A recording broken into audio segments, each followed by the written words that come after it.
अस्सलाम वालेकुम class. Lecture number 19 start करते हैं अपना। लास्ट क्लास के अंदर मैं चैप्टर नंबर 18 को स्टार्ट किया था, उसकी एक्सरसाइज को।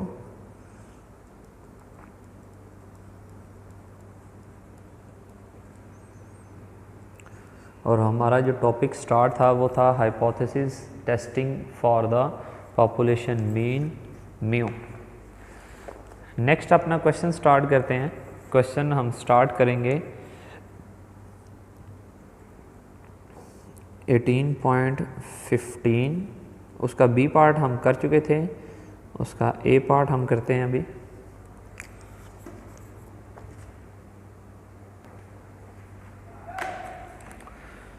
ये हमारे पास क्वेश्चन है जी 18.15 का ए part. The 9 items of a sample had the following values। उन्होंने 9 वैल्यूज़ दिए हमें। Does the mean of the 9 items differ significantly from an assumed normal population mean of 47.5 at alpha is equal to 0.05। इस question के अंदर उन्होंने हमें 9 values दी हैं। 9 values mean हमारे पास स्मॉल n की वैल्यू क्या है, 9 है। उसके अलावा उन्होंने हमें अल्फ़ा की वैल्यू दी है जो कि क्या है जी 0.05, और साथ में उन्होंने x की हमारे पास वैल्यूज़ दी हैं, वो है 45, 47,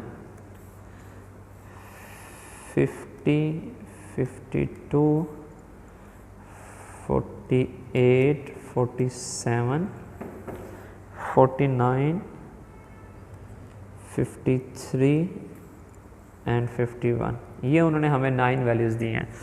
और क्वेश्चन में उन्होंने हमसे हाइपोथेसिस हमारे पास यहाँ पे क्या बनेगा, फर्स्ट स्टेप हमारे पास नल हाइपोथेसिस क्या बनेगा। वहाँ पे स्टेटमेंट आप लोगों के पास बुक होनी चाहिए, आप बुक ज़रूर उसको अपने सामने रखें और क्वेश्चन को रीड किया करें। तो वहाँ पे लिखा हुआ है does the mean of the 9 items differ significantly from an assumed normal population mean of 47.5। population mean of 47.5 मतलब mu is equal to 47.5। और यहाँ पे अल्टरनेटिव हाइपोथेसिस क्या फिर बनेगा, mu not is equal to 47.5। मैंने कुछ आपको वर्ड्स लिखवाए थे, at least, at most, no more than, greater than, less than, ठीक है। वो सारे वर्ड्स के जो साइन आगे बनते हैं वो आप लोगों को याद होने चाहिए।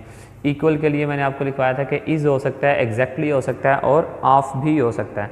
तो यहाँ पे क्योंकि लिखा हुआ है पॉपुलेशन मीन ऑफ 47.5, तो हमने सिंपल हाइपोथेसिस बनाया इक्वल के साइन के साथ और नॉट इक्वल के साइन के साथ।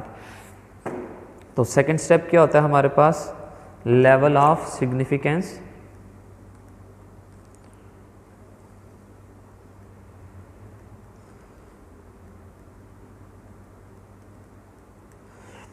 लेवल ऑफ सिग्निफिकेंस हमारे पास अल्फ़ा उन्होंने दी है जो है 0.05। क्योंकि ये 2 टेल टेस्ट है तो हम इसको अल्फ़ा बाई 2 भी कर लेंगे 0.025, और 1 माइनस अल्फ़ा बाई 2 भी कर लेंगे जो क्या बन जाएगा 0.975।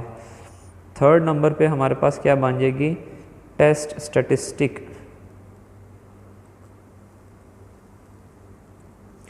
टेस्ट स्टैटिस्टिक में हमारे पास यहाँ पे फार्मूला कौन सा यूज़ होगा, definitely sample size less than 30 है और सिग्मा भी अननोन है। इसका मतलब है टी का फार्मूला लगेगा, जो फार्मूला क्या, यानी कि टी डिस्ट्रीब्यूशन से ये क्वेश्चन होगा x bar minus mu s over square root n हमारे पास, ठीक है। उसके बाद फोर्थ स्टेप क्या होता है, क्रिटिकल वैल्यू।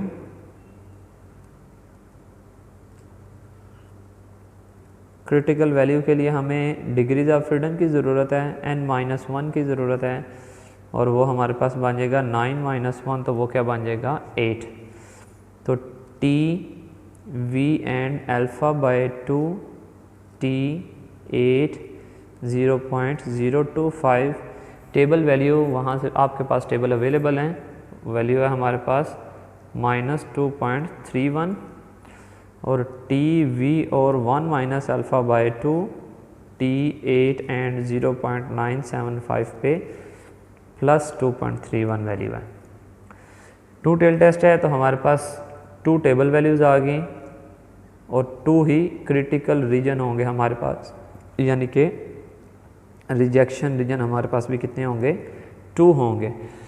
तो हम क्या लिखेंगे, if t calculated is greater than positive value और t calculated value is less than negative value, then we reject H0, तब हम H0 को रिजेक्ट करेंगे। 6 स्टेप क्या होता है कैलकुलेशन का,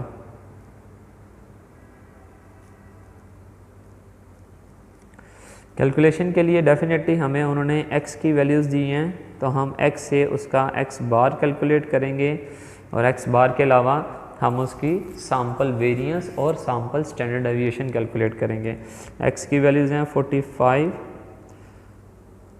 47, 50, 52, 48, 47, 49, 53 एंड 51। हमारे पास x बार का फार्मूला क्या होता है, sum of x over n। Sum of x देख लेते हैं, हमारे पास क्या आ जाता है जी,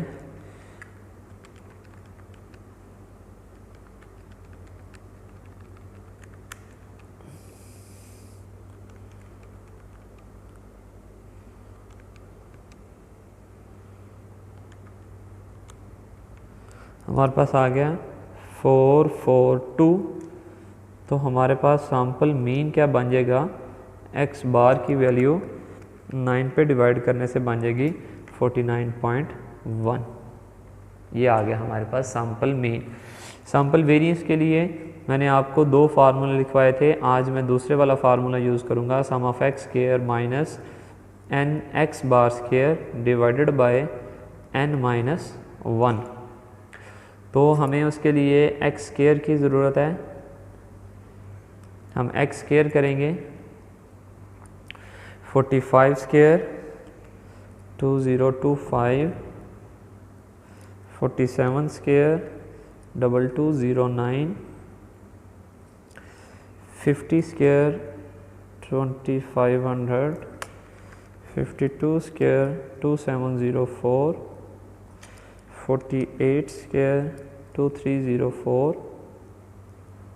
again 47 2209, 49 square 2401, 53 square 2809 and 51 square 2601। इन सब को ऐड कर लेते हैं, हमारे पास सम ऑफ एक्स स्क्वायर आ जाएगा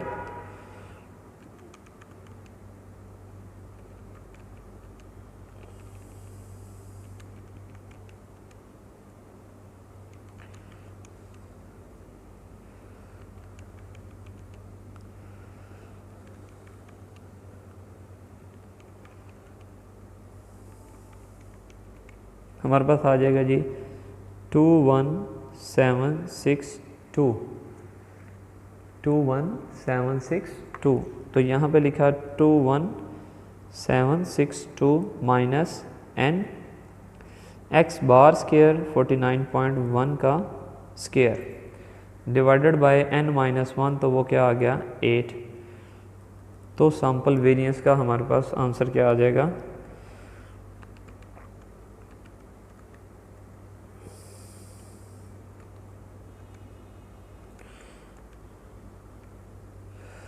एट 8.1।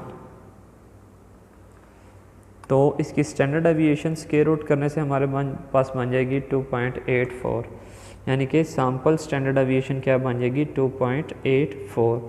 अब हमने ये यूज़ करना है फार्मूले के अंदर और दूसरा x बार को यूज़ करना है फार्मूले के अंदर।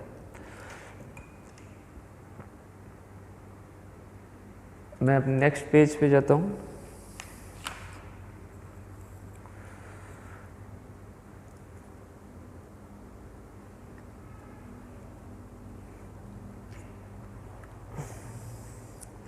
तो टी कैलकुलेटेड का फार्मूला यूज़ करते हैं 49.1 x bar minus mu 47.5 divided by s 2.84 divided by square root n 9 आ गया।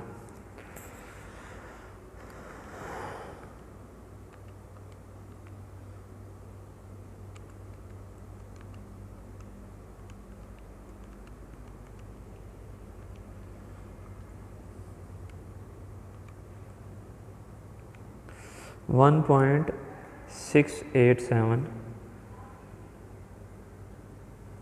ठीक है जी। तो हमारे पास स्टेबल वैल्यू क्या थी 2.31 पॉजिटिव वैल्यू। अब हम अपना 7th स्टेप लिखेंगे कंक्लूजन का। टी कैलकुलेटेड वैल्यू हमारे पास आ गई है जी 1.687 पॉजिटिव। तो यहाँ पे लिख देंगे और calculated value is less than 2.31।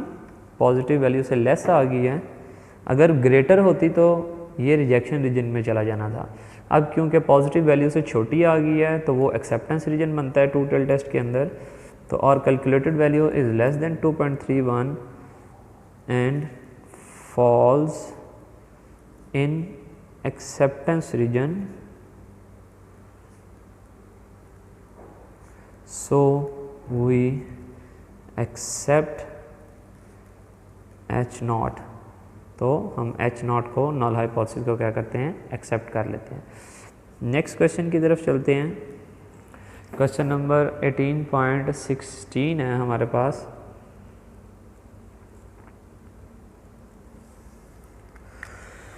Eighteen 18.16 question हमारे पास यहाँ पर है।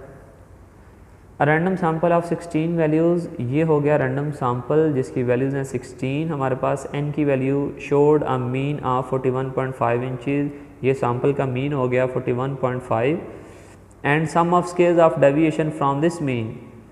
ठीक है, sum of square of deviation which means sum of x minus x bar square दिया हुआ है 135। Show that the assumption of the mean of 43.5 inches for the population। assumption क्या है कि जी population का mean कितना है 43.5 है, ये उनकी assumption है। यहाँ से हमें hypothesis पता चल गया। and that 95% confidence limit for this mean are, और आगे उन्होंने ये बताया कि इसकी 95% confidence limit कितनी है 39.9 से लेके 43.1 तक। इस क्वेश्चन के बेटा दो पार्ट हैं। पहले पार्ट के अंदर उन्होंने हमें हाइपोथेसिस टेस्टिंग के लिए पूछा है और दूसरे पार्ट के अंदर उन्होंने क्या है कि 95% जो कॉन्फिडेंस लिमिट्स हैं वो ये वाली आएंगी 39.9 से 43.1 तक आएंगी हमारे पास। तो हमारे पास इस क्वेश्चन के अंदर रैंडम सैम्पल जो है वो 16 का दिया हुआ है। सैम्पल मीन जो उन्होंने दिया है वो दिया 41.5। Sum of square of deviation from this mean x minus x bar square दिया हुआ है 135 लिखा है। और हमारे पास इसका फर्स्ट पार्ट स्टार्ट हो रहा है, नल हाइपोथेसिस उन्होंने दिया हुआ है हमें mu is equal to 43.5 inches. तो अल्टरनेटिव क्या बन जाएगा, not is equal to 43.5 inches. बेटा मैं सिर्फ स्टेप का नंबर लिख रहा हूँ, स्टेप का नाम नहीं लिख रहा। सेकंड स्टेप क्या होता है, level of significance that is alpha, वो उन्होंने क्वेश्चन में नहीं दिया। तो जब नहीं दिया होगा तो हम 5% लेंगे। तो हम अल्फ़ा को, क्योंकि ये 2 टेल टेस्ट हैं, तो हम इसको अल्फ़ा बाय 2 में भी चेंज कर लेंगे और 1 माइनस अल्फ़ा बाय 2 में भी चेंज कर लेंगे। हमारे पास 2 वैल्यूज़ आ जाएंगे। थर्ड स्टेप क्या होता है, टेस्ट स्टैटिस्टिक। डेफिनेटली हमारे पास सैम्पल साइज़ लेस देन 30 है और हमारे पास सिग्मा स्केयर या सिग्मा पॉपुलेशन वेरिएंस या पॉपुलेशन स्टैंडर्ड डेविएशन भी क्या है, अननोन है। तो ये हमारे पास हमें पता है कि ये टी डिस्ट्रीब्यूशन से क्वेश्चन होने वाला है। तो x bar minus mu over s over square root n. Fourth step क्या होता है हमारे पास, क्रिटिकल वैल्यू लिखना।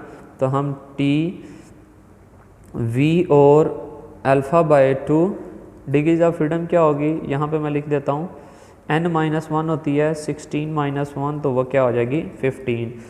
तो t 15 एंड 0.025 पे टेबल वैल्यू हमारे पास बन जाएगी -2.13 और T V 1 minus alpha by 2 T 15 0.975 पे वैल्यू होगी +2.13। इसके बाद पांचवा स्टेप क्या होता है जी हमारे पास क्रिटिकल रीजन लिखना, क्योंकि दो टेबल वैल्यूज़ हैं तो हम यहाँ पे दोनों के साथ लिखेंगे if T calculated is greater than positive value और टी कैलकुलेटेड लेस आ जाए नेगेटिव टेबल वैल्यू तो वो क्या करेंगे रिजेक्शन रीजन में फॉल करेंगे। तब हम क्या करेंगे H0 को रिजेक्ट करेंगे। ठीक है। 6 स्टेप क्या होता है जी कैलकुलेशन का। तो कैलकुलेशन के लिए सबसे पहले हमें सैम्पल वेरिएंस कैलकुलेट कर लेते हैं x minus x bar square over n-1 तो ये 135/15 तो ये आ गया 9। तो स्टैंडर्ड डेविएशन क्या बन जाएगी स्क्वायर रूट करने से 3 बन जाएगी हमारे पास। तो t कैलकुलेटेड का आंसर हमारे पास आ जाएगा x bar 41.5 minus mu 43.5 over s over square root n 16 आ गया। तो ये 3/4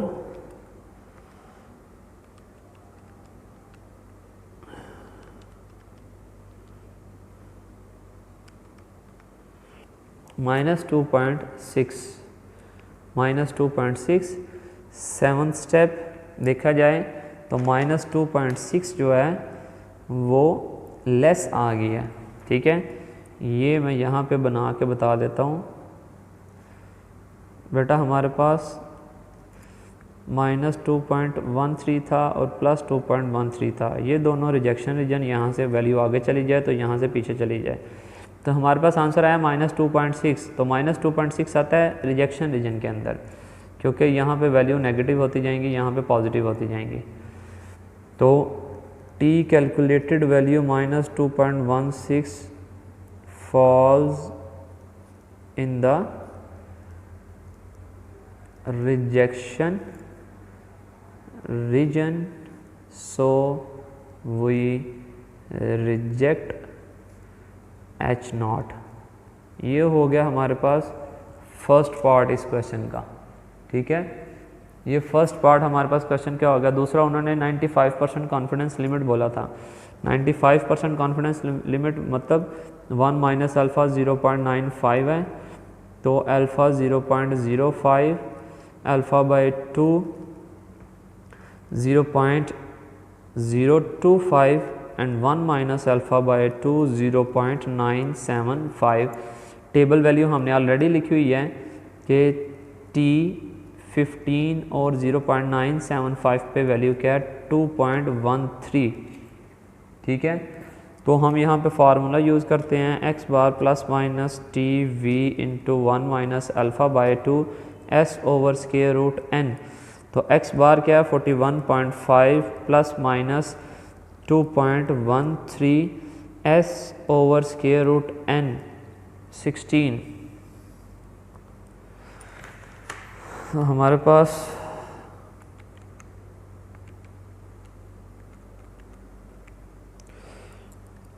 (1.5975) 41.5 ऐड करने से हमारे पास अपर लिमिट आ जाएगी। इसको ऐड करने से क्या आ जाएगा हमारे पास अपर लिमिट 43.1 और लोअर लिमिट हमारे पास आ जाएगी 39.9।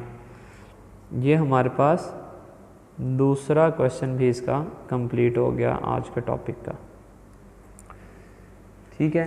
ये कंप्लीट पेज है यहाँ पर। अब हम अपने नेक्स्ट क्वेश्चन की तरफ चलते हैं। ये हमारे पास लास्ट क्वेश्चन होगा अपने इस टॉपिक का। बाकी 2 क्वेश्चन आपको मैं होमवर्क के लिए दूंगा और मैं आपको नेक्स्ट टॉपिक के फार्मूले लिखवाऊंगा।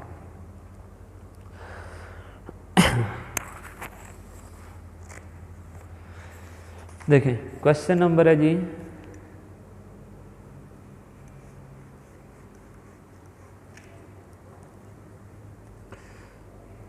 18.17 क्वेश्चन है, लिखा हुआ है in the past a machine has produce washers having a thickness of 0.050 inches. एक मशीन है जो वाशर्स प्रोड्यूस कर रही है जिनकी थिकनेस कितनी है 0.05। To determine whether the machine is in proper working order a sample of 10 washers, ये सैम्पल होगा 10 वाशर्स का, is chosen for which the mean thickness is 0.053 और उनकी मीन थिकनेस यानी कि एक्स बार कितना आया 0.053 and the standard deviation is 0.003 यानी कि एस उसके सैम्पल स्टैंडर्ड डेविएशन क्या आई 0.003। Test the hypothesis that machine is in proper working order, use a level of significance 5% and 1%। तो ये क्वेश्चन मैं करूँगा 1% के साथ। इस क्वेश्चन के अंदर उन्होंने सैम्पल साइज़ दिया 10 वाशर्स का, सैम्पल मीन दिया हुआ है 0.053, सैम्पल स्टैंडर्ड डेविएशन दिया है 0.003, ठीक है। और हमारे पास अल्फ़ा 2 दिए हुए हैं, मैं क्वेश्चन करूँगा 0.01 से। हाइपोथेसिस उन्होंने दिया हमें म्यू इज़ इक्वल टू 0.050, ठीक है।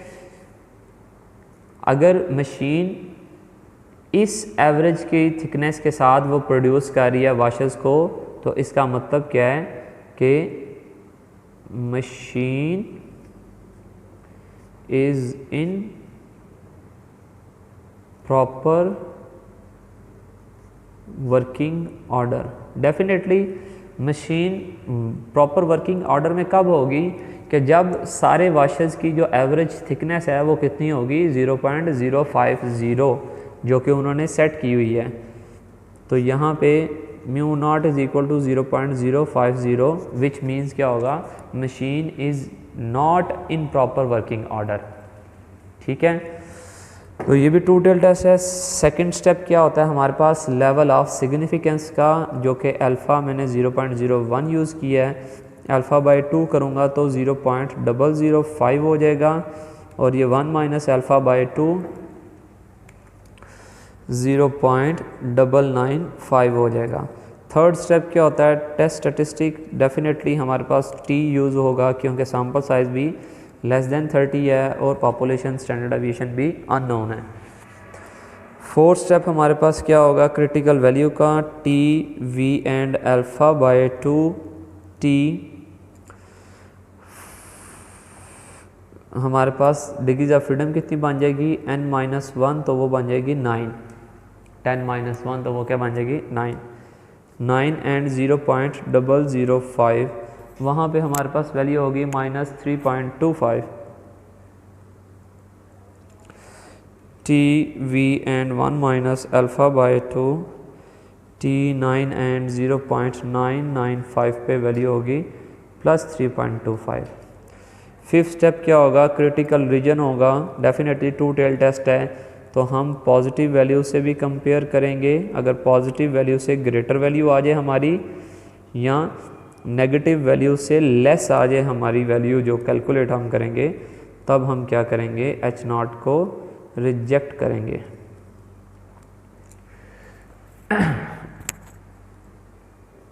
छठा स्टेप कैलकुलेशन का, calculation t calculated is equal to x bar 0.053 minus mu 0.050 divided by s 0.003 divided by square root n 10 आ गया। तो 0.003 डिवाइडेड बाय स्क्वायर रूट 10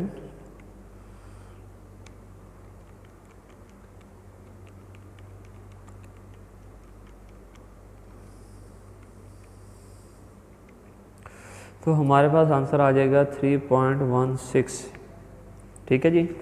अब 3.16 3.25 इससे ग्रेटर है या लेस है, पॉजिटिव वैल्यू आई है तो पॉजिटिव वैल्यू से देखेंगे तो वो लेस आ गया।